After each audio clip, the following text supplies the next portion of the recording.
ada talk show. Di Radio Start 102,6 FM. Assalamualaikum warahmatullahi wabarakatuh. 102,6 FM Start Radio Suara Satu Kata Penuh Makna Pasti Selalu di Hati. Mengudara dari Studio 3 Lantai 3 Gedung 1 FM Panyabungan. Di hari ini kembali kita menghadirkan dialog interaktif bersama Dinas Pengendalian Penduduk dan Keluarga Berencana Kabupaten Mandailing Natal. Program ini bekerja sama dengan Dinas Pengendalian Penduduk dan Keluarga Berencana Kabupaten Mandailing Natal. Dan di hari ini kita akan membahas mengenai tema tentang kontrasepsi jangka panjang melalui MOP ya Bu ya. Dan di hari ini juga kita sudah kedatangan narasumber kita, yaitu Ibu Novida Efrianti dan Ibu Leli Suryani. Selamat pagi Ibu. Sehat dong ya? Alhamdulillah. Nah, sahabat Start FM, untuk mewujudkan keberhasilan program KB ya, masyarakat sangat disarankan untuk memakai MKJP atau metode kontrasepsi jangka panjang. Pemakaian alat kontrasepsi ini bertujuan untuk mencegah, menunda dan menjarangkan kehamilan. Ada beberapa jenis alat kontrasepsi, diantaranya IUD, implan, vasekotrim atau MOP ya, tubekotomi atau MOW dengan waktu yang panjang dan tingkat keberhasilan yang tinggi. Dan di hari ini kita fokuskan di MOP ya. Nah, sahabat Start FM, kita langsung saja tanya nih, sebenarnya apa sih Ibu MOP ini? Oke. Assalamualaikum warahmatullahi taala wabarakatuh. Terima kasih kami yang dari Dinas DPPKB datang ke Start FM untuk menjelaskan ini kepada masyarakat apa yang disebut dengan MOP. Yang dimaksud dan MOP adalah metode operasi pria yang sering disebut dengan vasektomi atau sering disebut juga dengan kontrasepsi mantap. Oh, kontap ya, ada istilahnya kontap. Sebenarnya ini lebih mantap dong berarti ya. Ya, namanya aja udah kontap ya kan. Nah, selanjutnya Bu nih, MOP ini apa dalam KB ini sebenarnya apa gitu? MOP ini dilakukan untuk mencegah terjadinya kehamilan pada wanita dengan jangka panjang. Terus keberhasilannya ini 99%. Makanya dianjurkan ya Bu ya. Ini permanen untuk selamanya. Kalau ada syaratnya nggak sih kalau mau di MOP gitu prianya? Syaratnya harus sukarela. Maksudnya sukarela di sini setiap akseptor harus menerima pelayanan kontak, artinya secara sadar dan dengan kemauan sendiri memilih kontrasepsi tersebut tanpa ada paksaan. Kemudian bahagia maksudnya di sini calon peserta tersebut dalam perkawinan yang sah dan harmonis dan telah memberikan sedikit 2 orang anak yang sehat rohani dan jasmani.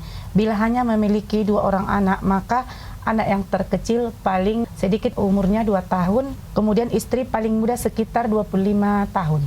Terus kesehatan. Memenuhi syarat kesehatan artinya tidak ditemukan adanya hambatan kontraindikasi untuk menjalani kontak. Oleh karena itu, setiap calon peserta harus diperiksa terlebih dahulu oleh dokter sehingga diketahui cukup sehat dan dikontak atau tidak. Selain itu juga setiap calon peserta kontak harus mengikuti konseling atau bimbingan tatap muka dan persetujuan tindakan medik atau informed consent.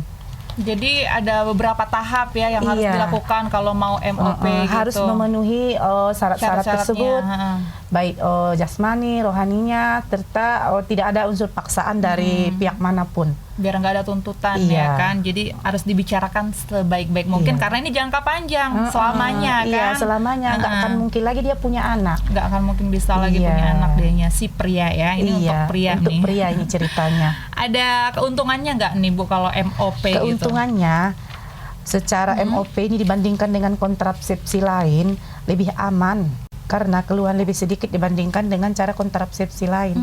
Kemudian lebih praktis lagi karena hanya memerlukan 1 kali tindakan saja. Maksudnya sekali tindakan aja dia sudah bisa mencegah supaya tidak terjadi kehamilan terhadap si perempuannya. Lebih efektif karena tingkat kegagalan yang sangat kecil dan merupakan cara memakai yang permanen. Yang permanen maksudnya yang seumur hidup. Jadi dia lebih efisien. Jadi itu dia keuntungannya ya. Iya. Nah, kalau ada keuntungan pasti ada kerugian ya kan Bu ya. Lebih Kerugiannya Bu nih apa nih?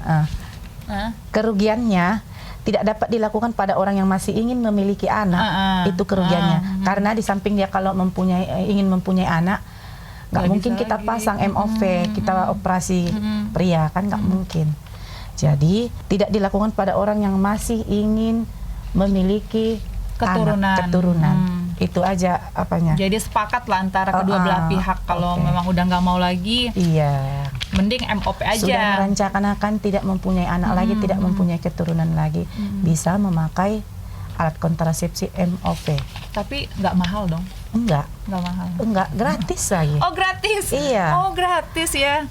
Ini sangat disarankan banget nih ya untuk masyarakat-masyarakat yang mungkin tidak pengen lagi punya anak ya. Nah nih waktu pelaksanaan MOP ini ada tidak ada batasan usia, dapat dilaksanakan bila diinginkan. Yang penting sudah memenuhi syarat, sukarela, bahagia dan sehat. Itu aja ya. Walafiat ya. Nah kalau untuk perawatan setelah MOP ini Bu, gimana cara perawatannya nih? Oke. Setelah kita lakukan MOP, diharuskan yang bapaknya istirahat selama 1-2 hari dan hindarilah pekerjaan yang berat selama 7 hari. Jagalah kebersihan, terus makan obat teratur, pakai pakaian dalam yang bersih. Pokoknya bersih lah. 3 kali 1 hari wajib juga mandi ya kan. Terus ya itulah selalu konsultasi lah. Konsultasi ada yang periksa terus. Kalau ada yang berperasaan yang nggak nyaman dalam hati ya. Nah kalau setelah dilakukan itu harus konsultasinya berapa? Harus berjangka ataukah memang harus selalu gitu nggak? Tergantung kesehatan kita. Kalau kita merasakan gimana gitu. Perasaan tidak nyaman, ada perasaan yang ini mengganggu pada alat genitalia gitu. Gitu ya. Jadi kalau misalnya ini kalau masalah gairah seksualnya menurun nggak sih? Tidak ada. Nggak berpengaruh dong? Tidak ada pengaruh kayak alat itunya. Hubungan seksnya tetap bagus. Dan kalau bisa nggak sih kemampuan ereksi terpengaruh setelah MOP ini Bu? Tidak berpengaruh. Tidak berpengaruh? Malahan semakin kuat si prianya. Gitu. Iya. Kebanyakan orang kan berpikir itu ibaratnya berpengaruh, takut nanti nggak ada gairah, tidak memberikan kepuasan terhadap istri, tidak, malahan semakin pengaruhnya kuat. Ke spermanya kali ya, jumlah sperma yang suburnya gitu ya. Iya, sudah dibatasi dia Bu, karena cara kerjanya tadi kan operasi pria itu kan memotong ujung saluran spermanya, tapi nggak berpengaruh ke tapi spermanya. jangan salah loh, para lelaki bukan nggak keluar spermanya, keluar. Cuma dia udah dibatasi. Penyayatannya pun cuman 1-2 cm aja. Kayak sunatan lah ya. Iya, sunatan. Cuman kalau sunatan kan ujungnya. Kalau ini dia di atas di bawah cakarnya. Di saluran testosteron namanya ya Kak ya. Jadi jangan takut lah ya buat para lelaki yang mau MOP gitu ya. Testosteron. Iya. Nah, apakah KB MOP ini sering disebut KB mantap adalah hal yang sama dengan kebiri? Enggak, kebiri tidak sama. Kalau itu kebiri itu kan ibaratnya pemotongan alat kelamin, ini alat kelamin pemotongan yang ibaratnya skrotum, ujung skrotum. Dipotong, diikat, setelah dipotong dijahit, maksudnya kan bahasa pasarannya dijahit lah ujungnya. Kayak disumbat lah ya istilahnya. Iya, sehingga mengurangi batas itunya sel maninya. Kan yang keluar kan sel maninya kan Ibu. Itu yang mempengaruhinya, jadi tidak akan menyebabkan kehamilan terhadap si perempuan. Cara kerjanya tadi udah kan Bu ya? Belum. Dipotong ujung skrotumnya itu, dipotong di ujung ke ujung, diikat, setelah dipotong diikat dengan benang yang menyatu kayak dengan kulit. Iya, yang menyatu dengan kulit. Jadi nggak usah takut untuk para lelaki ya kan yang mau bukan seperti kebiri kan ngeri banget ya kan. Kebiri kan potong kan, udah nggak ada lagi kalau kebiri kan gitu. Baik sahabat Start FM, untuk indikasi penggunaan KBMOP bakalan kita bahas setelah jeda iklan berikut ini. Tetap bersama kami di Dialog Interaktif bersama Dinas Pengendalian Penduduk dan Keluarga Berencana Kabupaten Mandailing Natal. Music on the Paradise Island.